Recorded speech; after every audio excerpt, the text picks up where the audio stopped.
जहां एक और अरब समेत पश्चिमी देश इजराइल हमास की जंग रोकने की भरपूर कोशिशों में जुटे हैं, वहीं इजराइल इस जंग को और तेजी से आगे बढ़ा रहा है। गाजा में हमास के सफाए के बाद अब रफा में इजराइल हमास के पीछे पड़ा है। वहीं इजराइल हमास की इस जंग में अब तालिबान भी कूद पड़ा है।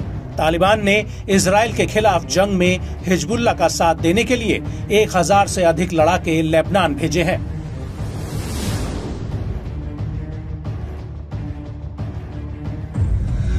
तालिबानी लड़ाके लेबनान की ओर जाते दिख रहे हैं। एक्स पर इसे लेकर एक वीडियो भी सामने आया है। अफगानिस्तान से पहली खेप में 1000 से ज्यादा तालिबानी लड़ाके लेबनान भेजे गए हैं, जो युद्ध में हिजबुल्ला का साथ देंगे। ये लड़ाके अत्याधुनिक हथियारों और मिलिट्री वाहनों से लैस हैं। तालिबानी लड़ाके हाथ में हथियार लहराते हुए मिलिट्री वाहन के साथ स्केटिंग करते जाते हुए देखे जा सकते हैं।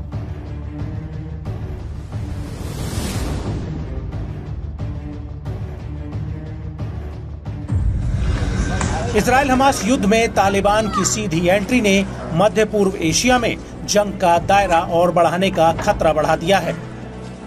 तालिबान का कहना है कि उसके पास अरबों रुपयों के अमेरिकी हथियार हैं, जिसे जो बाइडेन अफगानिस्तान में छोड़ गए हैं।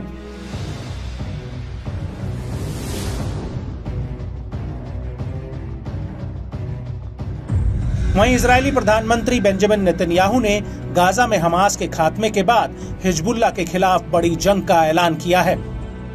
नेतन्याहू ने कहा था कि गाजा में हमास के खिलाफ जंग लगभग खात्मे की ओर है। उन्होंने कहा कि हमास के खिलाफ गाजा में जंग अभी भी जारी रहेगी, मगर बड़ी संख्या में हमास के लड़ाकों के मारे जाने के बाद अब अधिक इजरायली सैनिकों की गाजा में जरूरत नहीं रह गई है। इसीलिए अब हिजबुल्ला से हिसाब चुकता करने को हमारी सेना तैयार है।